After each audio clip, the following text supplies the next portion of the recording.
compañera, ex embajadora, azafata, como le dice peyorativamente algún periodista porteño. Alicia Castro, buen día. Gustavo Torre, Alejandro Gil y Ana Gutiérrez te saludan.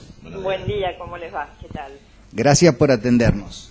No, gracias a ustedes. Sí, es gracioso que hagan y pertinente que hagan la mención a lo de azafata, porque tanto Eduardo Feynman como María Julia Oliván que lo pusieron, hablan de mí como la azafata, como si fuera una cosa insultante, ¿no? Sí, o peyorativa. Peyorativa. La verdad es que, aparte del machismo y la misoginia, la ignorancia, ¿no? Porque, bueno, yo con mucha honra he sido tripulante de cabina durante muchos años, fui delegada del personal de Aerolíneas Argentinas, aposté siempre a la empresa del Estado y a una industria aerocomercial fuerte, segura, rentable.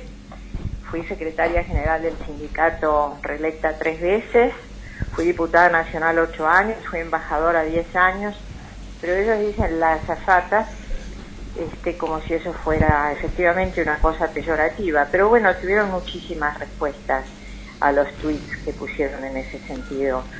Parece que no es compartido por la mayoría de los ciudadanos. Obviamente no. Además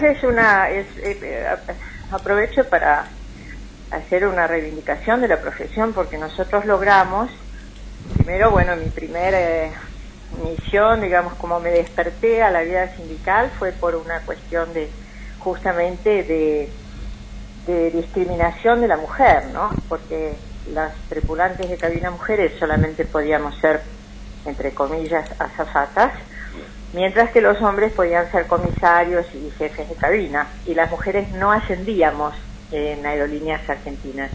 Estoy hablando de los años 80. Sí. Uno podía ser toda su vida tripulante sin ascender nunca. Entonces, bueno, yo empecé a organizar mujeres justamente, y empezamos a dar esa batalla, y así es como logramos que las mujeres pudiéramos ascender en la carrera. Y luego también conseguí algo muy importante, que fue que los tripulantes de cabina tuvieran una licencia profesional habilitante o un certificado de idoneidad dado por las autoridades aeronáuticas, lo que además de profesionalizar a los tripulantes de cabina y a las tripulantes de cabina, hacía y hace la profesión más segura.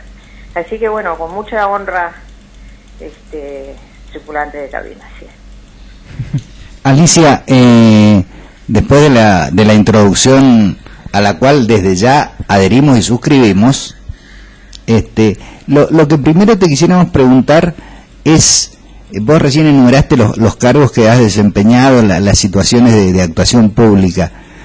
Un enero atípico, Mar del Plata poca gente, decretazos, no convocar extraordinarias. ¿Cómo ves esta realidad de hoy? Mucha preocupación. La palabra que me salía era horroroso. Después pensé que era mejor no decirla, pero bueno, ¿por qué no decir lo que uno siente, lo que uno piensa? Yo no recuerdo, salvo la dictadura militar, no recuerdo otro momento peor de la historia argentina, ¿no? De la democracia, no recuerdo un momento peor. Porque uno al principio pensó que Macri podía ser como Menem, ¿no? Obviamente sí. Iba a ser un gobierno con políticas neoliberales. Luego más bien pensamos que Macri se parecía más a la política económica de la dictadura militar. Si uno mira los 12 principios económicos de Martínez de Oz, son calcados. Sí, aún su discurso en algunos casos, Su discurso, un estado chico para una nación grande, pero aparte del discurso, los hechos, ¿no? Los resortes económicos, los 12 resortes económicos de Martínez de Oz son calcados de los de Macri, son calcados de los de Martínez de Oz. Y esto no es una casualidad, porque ellos han sido los partícipes económicos de la dictadura. Uso la palabra partícipes, que es la palabra que usa la organización Hijos, sí, porque es la que corresponde, porque no han sido solamente socios. ¿Para qué torturaba Echecolás? ¿para qué desaparecieron y asesinaron a 30.000 dirigentes sociales, políticos, estudiantiles? Porque eran quienes hubieran resistido la imposición de ese plan económico de endeudamiento, de saqueo. ¿Y quiénes fueron los beneficiarios? Los beneficiarios fueron los mismos que hoy están en el gobierno, entre otros los Macri, ¿no? Ustedes recuerdan que Macri tenía 7 empresas cuando empezó la dictadura militar, 47 empresas cuando terminó la dictadura militar, y en esos 7 años además Cavallo le cargó sobre todos nosotros la deuda privada de las empresas de Macri. Y además, ¿qué logró la dictadura? Digamos, como decía Rodolfo Walsh, aún más crueles que los daños sobre los cuerpos, ha sido la miseria planificada, ¿no? Y esto es este gobierno, la planificación de la miseria. Fíjense que llevándolo al campo de la política internacional, a lo que yo me dedico bastante, en este momento se está desarrollando en Chile una importantísima cumbre de los 33 países de América Latina y el Caribe que conformamos la CELAC en el año 2011, la Comunidad de Estados Latinoamericanos y Caribeños, con China. El presidente de China ha dicho que promueve los lazos económicos de cooperación con los países de América Latina y el Caribe, cosas que nos daría posibilidades infinitas de cooperación, de complementariedad, de desarrollo económico. ¿Usted ha visto un titular en un diario que hable de esa cumbre? No, todo habla de Davos. No. Alicia, una pregunta. ¿El padre del actual presidente no dirigía una cámara empresaria chino-argentina? No lo sé. Pero en todo caso, su hijo no acusa recibo. No, porque no es el proyecto de ellos. El proyecto no es un mundo multipolar como el que nosotros aportamos a construir en la última década con líderes de la talla de Lula, de Hugo Chávez, los dos gobiernos Kirchner, Correa, etcétera, todos comprometidos, Fidel Castro por supuesto, todos comprometidos con aquel sueño y aquel plan, porque fue bastante más que un sueño, de nuestros libertadores. Nuestros libertadores hace 200 años, San Martín Bolívar, concebían el desarrollo de nuestros pueblos basados en 2 logros necesariamente correlativos: independencia y unidad, porque de nada vale liberarnos del Imperio Español y luego caer en otros imperialismos o en otras dependencias. Sin embargo, la unidad fue un concepto soterrado hasta por la historia, ¿no? Por la forma de enseñarnos la historia. Y luego fue ese concepto renació en la última década, fundamentalmente obra de Hugo Chávez, el gran arquitecto de la unidad latinoamericana y caribeña en este siglo, y tuvo una extraordinaria repercusión, ¿no? Yo estuve presente en esa cumbre en diciembre del 2011, 3 de diciembre del 2011 en Caracas, con los 33 mandatarios de los países de la región, la primera vez que había un bloque regional con Cuba dentro y sin Estados Unidos y sin Canadá.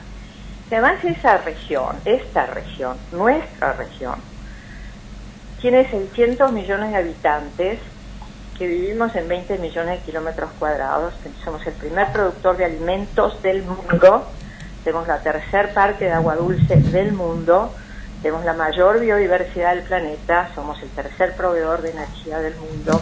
Es decir, somos inmensamente ricos, con la única condición de que estemos unidos. Y esta es la unidad que está siempre hackeada, esta es la unidad que no le conviene a los Estados Unidos de América, que prefiere hacer acuerdos bilaterales con cada uno de los países para someterlos económicamente y políticamente, y tampoco le conviene a la Unión Europea. ¿A quién le conviene? ¿Por qué Macri apuesta a la desunión? ¿Por qué Temer apuesta a la desunión? Porque son sicarios del imperio. Alicia, tengo una pregunta. En este contexto nacional e internacional, que a todas luces es adverso, o sea, no es solamente un tema que está sucediendo hoy en la Argentina, esto está sucediendo hoy al menos en toda Latinoamérica, este proceso de toma de posiciones de las minorías ultramillonarias. ¿Cómo ves vos el proceso que creemos nosotros debiera conformar un frente único, nacional y popular, con sectores que hasta en algún momento nos han sido adversos, para recuperar el poder? Porque no son el enemigo hoy lo tenemos en Casa Rosada, está más claro que nunca, ¿sí? Y si no nos juntamos los demás, creo que terminamos todos mal, pero pareciera que hay mucho sectarismo, muchos personalismos que atentan contra eso. ¿Cómo ves vos la posibilidad de conformar ese Frente Nacional y Popular, pensando que faltan poco más de 600 días para las próximas elecciones? Yo creo que cualquiera que piense, bueno, faltan 600 días para que se vaya Macri, se siente aliviado, podemos respirar, ¿no? Podemos pensar que después de esos 600 días no nos vamos a despertar todos los días como nos despertamos, con 200, 300, 400, 500, 700 despidos.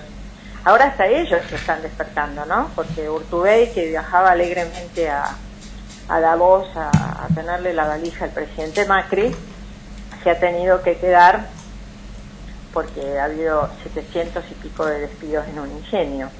Como si se despertara, como si no lo supiera, como si no supiera que en su provincia el otro día se murió un hombre de inanición, y tenemos un video espantoso de un señor recogiendo el arroz de los recién casados en un registro civil, o sea, los niveles de hambre que hay en una provincia inmensamente rica como es Salta, ¿no?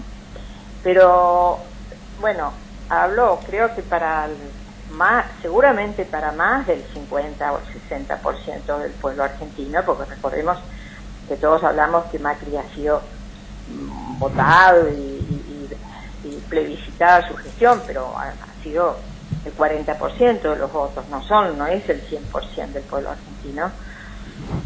Me refiero a la última elección.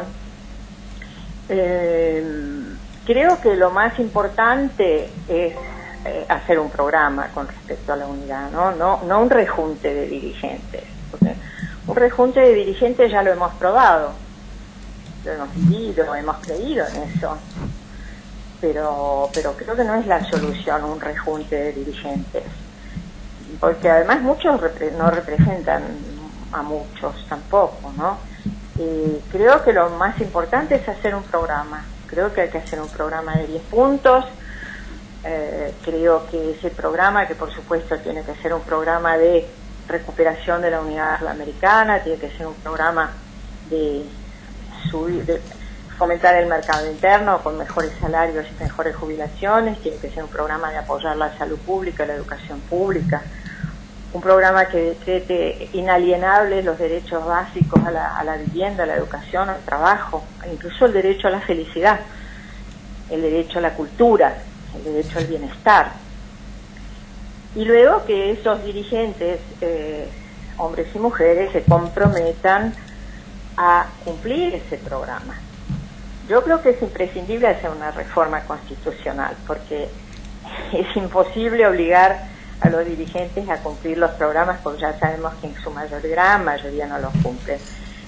Si usted ve lo que es el programa, lo que fue el programa de Macri, pobreza cero, unión de los argentinos, con este gobierno que nos está hambreando y apaleando, realmente se llega al extremo del fraude electoral, ¿no? Del engaño electoral, del fiasco electoral. Si usted ve un fiasco como Carrió, ese programa se proclama republicana, y bueno, se despidió ahora en sus largas vacaciones, me verán en marzo, y mientras tanto hay un decretazo que anula 12 leyes y 140 artículos de otras tantas.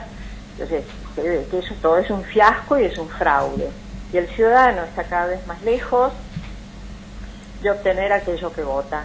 Yo creo que tiene que haber una reforma constitucional con revocatorio de mandato, que a la mitad del mandato de diputados, de senadores, de gobernadores, de presidente, los ciudadanos puedan volver a apostar por esa persona o revocar su mandato. Creo que tiene que haber una constitución que establezca el fin social del capital, con revocatorio de mandato, que a la mitad del mandato, etcétera. Yo creo que esas son las tareas a las que se tiene que abocar la política, más que ir a juntarse 2 o 3 dirigentes en Pinamar, porque es momento, me parece, que la política empiece a representar a la gente, ¿no? Que deje de ser el ámbito de la rosca y empiece a ser el ámbito del debate, el ámbito de la discusión comunitaria. De todas formas, cuando planteas esto de los que tienen poco o los que... Creo que en esto hay que ser... Esta es una opinión personal, ¿no? Y la pregunta va dirigida a ti. Hay que ser magnánime y amplio en el criterio, o sea, todos tenemos algún muerto en el placar y seamos indulgentes. Como decía Alejandro recién, el enemigo está en Balcarce, ahora está en Rusia, pero lo demás podemos coincidir. O sea, ¿cuál es el límite? Es más, yo voy a usar una frase del Coqui Capitanich que dice: la unidad en la diversidad. ¿Vos con eso estás de acuerdo? Sí, por supuesto que yo estoy completamente de acuerdo con la unidad en la diversidad. Con lo que no estoy de acuerdo es con la unidad en la traición, con la unidad en la mentira, con la unidad en la corrupción, con la unidad en la compra de votos. En fin, ¿qué te puedo decir? Yo no soy personalmente una persona extraordinariamente tolerante, o sea, yo reclamo a la política una cualidad que es rara, coherencia. Pero esa soy yo, es una partecita nada más, ¿no? Soy una partecita. A mí me parece que hay que buscar unidad en la diversidad en lo posible, con los límites de los que han estado contra el saqueo. A mí me cuesta pensar en una unidad con los que le han aprobado las medidas a Macri. ¿Qué querés que te diga? Sí. Porque no son inocentes, no dejan de tener culpa de lo que nos está pasando, ¿no? No puedo tener una mirada abierta hacia los que han votado la reforma previsional, mientras conocen el despilfarro que está haciendo el gobierno, mientras conocen porque ya creo que nadie puede ignorar, y no son analfabetos políticos, ¿no? Pero me parece que nadie puede ignorar que están sacando el dinero a los trabajadores jubilados que han pasado una vida de trabajo y de esfuerzo y no llegan a comprarse los remedios que el PAMI no les da, y no llegan a comprarse los alimentos que suben en manera demencial, y no llegan a pagar las tarifas que han subido más del 1000%, y le sacan ese dinero para pagar los intereses de las LEVAX. ¿Quién vota eso? Ahora, esas personas que votaron eso, ¿integran un Frente Nacional y Popular? No sé, son preguntas. Yo tengo más preguntas que respuestas a lo que vos me dices. Sí, eso es lo que nos pasa a todos. De todas formas, No, por eso quiero aportar.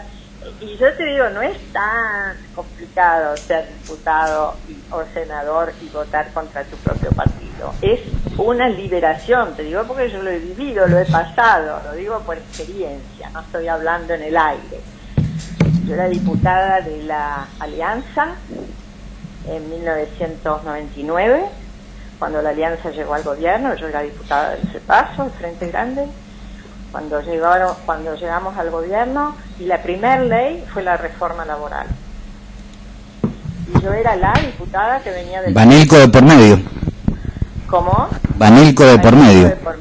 Banelco Banelco o presiones, o sea, sí, sí. Porque la gente tiende a vincular la corrupción solamente con lo que es material, pero ahí más que la Banelco, la verdadera corrupción era saquear el salario a los trabajadores. Como la verdadera, suponte que no haya habido Banelco en la última votación de la reforma previsional, pero los que votaron la reforma previsional y eligen y aprueban que se les saque dinero a los trabajadores jubilados. Y yo siempre digo trabajadores jubilados, no jubilados, ¿sabes? Porque el pensamiento, la palabra construye el pensamiento. Y cuando decimos jubilados, es como si habláramos de otra casta, de una secta, de otro país. Y somos nosotros. Somos nosotros al final de nuestra vida laboral. Somos todos. Entonces, sacarle el dinero a los trabajadores jubilados para pagar los impuestos, para pagar los intereses del GEVAC, ¿eso no es corrupción? Eso es corrupción. Eso es corrupción.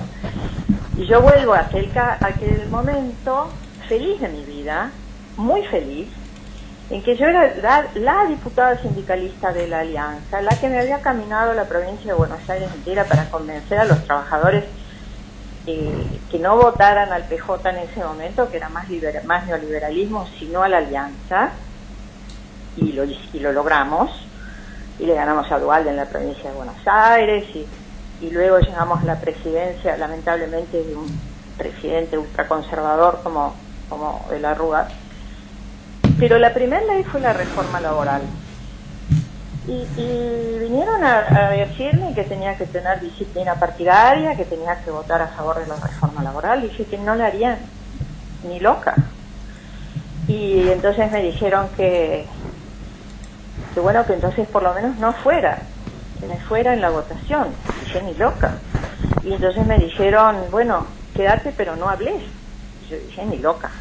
No solo voy a hablar, sino que voy a presentar un proyecto en minoría para poder hablar 30 minutos contra la reforma laboral y no solo 10 minutos. Y fue uno de los momentos más felices de mi vida, cuando pude ser coherente con lo que prometí y con los trabajadores, a los que nunca traicioné ni traicionaré. Entonces, y toda esa gente que habla de presiones y bueno, me dijo el gobernador, yo no tengo paciencia ni contemplación, pero esa soy yo. Alicia, no soy la única que opina. Alicia, me encanta la honestidad intelectual de decir que no tengo paciencia. Ahora, yo te voy a hacer un ejemplo, hagamos un ejercicio de imaginación. Para derogar la ley que con votos del partido al que pertenecemos y que tanto queremos se logró sacar, necesitamos construir una nueva mayoría. Por ahí voy a ser indulgente con los que levantaron la manito, las presiones, que el gobernador y los sueldos, etcétera, etcétera, etcétera. Esa gente miente, todos saben. Pero Alicia, no vamos a lograr derogar esa ley si no construimos esta mayoría de la que estamos hablando. Y bueno, pero ¿vos vas a derogar esa ley con los que la votaron? ¿Qué es eso? Yo no sé, uno de los principios de Perón que nunca entendí fue que hasta con bosta se construye un rancho. Yo creo que con mierda se construye un rancho de mierda. ¿Qué querés que te diga? Esa es mi visión. Yo preferiría una alianza con los sectores de izquierda. Inmediatamente la gente me dice, sí, pero los sectores de izquierda son los que promovieron el voto en blanco y lograron que... Y termina siendo funcional al modelo. Bueno, ok, pero ¿no fue funcional al modelo Randazzo? También lo fue. Terminamos siendo todos funcionales, este es el problema. No fueron funcionales los funcionarios que cometieron errores que hicieron intragable el voto de determinado sector. No fue funcionales los que no hicieron la campaña que tenían que hacer. Son preguntas que yo hago, ¿no? Porque es un momento para hacer un debate serio. El tema es cómo dejamos de ser funcionales. Creo que esta es la gran discusión, porque si no, a ver, tengo la impresión de que en algún momento corremos el riesgo de convertirnos en una como los partidos de izquierda argentinos que siempre dijeron la verdad, pero la dijeron nomás y la derecha se fue llevando todo. Corremos el riesgo de convertirnos en palacios. Depende de los momentos de la historia, ¿no? Depende de los momentos de la historia. Vos me preguntaste, yo te digo. No, obvio. Pero te aclaro que no, obviamente, mi opinión es una más.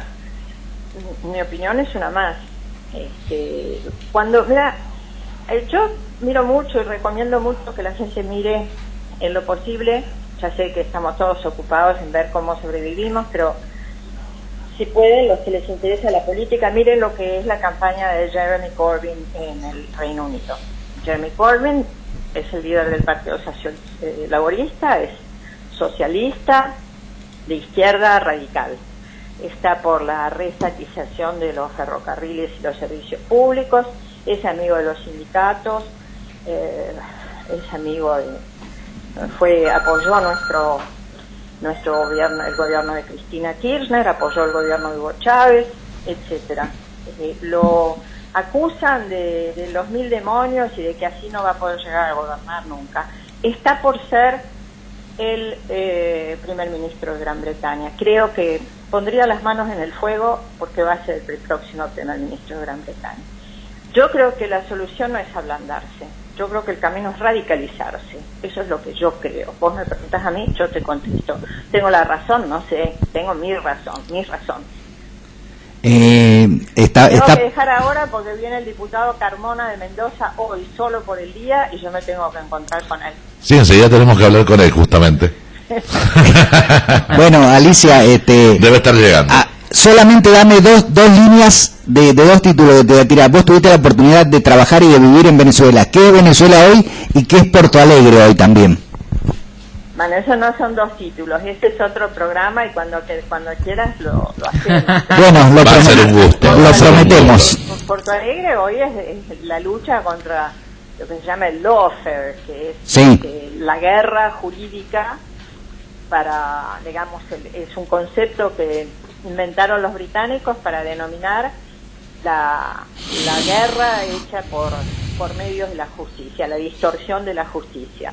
Es decir, es tan burdo el armado del caso de Lula como es burdo la causa de traición a la patria que ha hecho Bonadío contra Cristina Fernández de Kirchner, Giannini, Timerman, Elías. Burdos, son armados burdos, no resisten ni el menor análisis, pero ahí están y es el nuevo golpismo, ¿no? En Porto Alegre para impedir. Lula está arriba de cualquier otro candidato, sería el próximo presidente de Brasil, a menos que lo metan preso. De eso se trata, como se trató de la judicialización de Lugo, como se trató del golpe de Honduras que sacó a Zelaya, porque Zelaya lo acusaban de chavista, etcétera, etcétera. Son golpes lo que se llaman golpes blandos, que no tienen nada de blando, pero se los llama golpes blandos. Eso es Porto Alegre hoy. Ahí se libra una batalla que es importantísima para la Argentina. Mira, mi hija tenía 15 años cuando Lula asumió. Hoy tiene 30, me había invitado a la toma de posesión de Lula y mi hija protestaba porque toda su infancia había estado sometida a mis tiempos de la política y me dijo, mamá, también es necesario que el 1 de año estemos, asumió el 1 de enero en Brasil.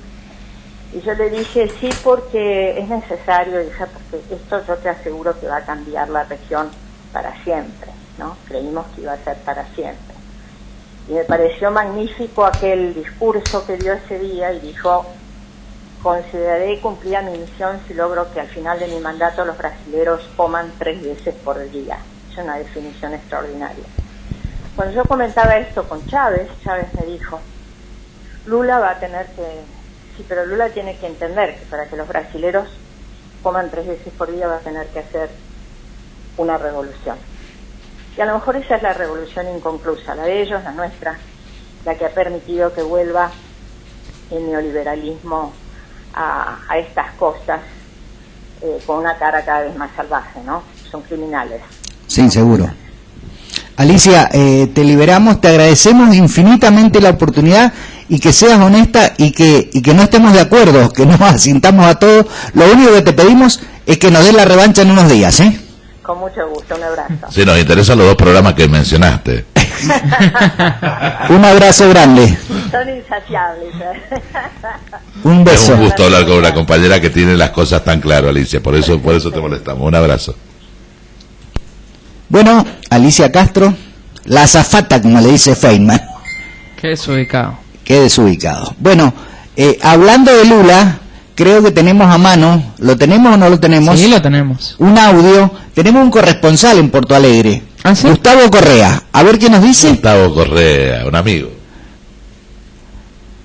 Bueno, buenos días compañeros, compañeras, un gusto poder compartir. Estoy acá, he tenido la posibilidad de estar en Porto Alegre desde el lunes y me quedo hasta el miércoles con estas actividades que hay en función del juicio a Lula. Compartir con ustedes lo que se está viviendo en este momento en Porto Alegre. Hay una movilización de gente de todo el continente, hay más de 30 países presentes en las distintas actividades.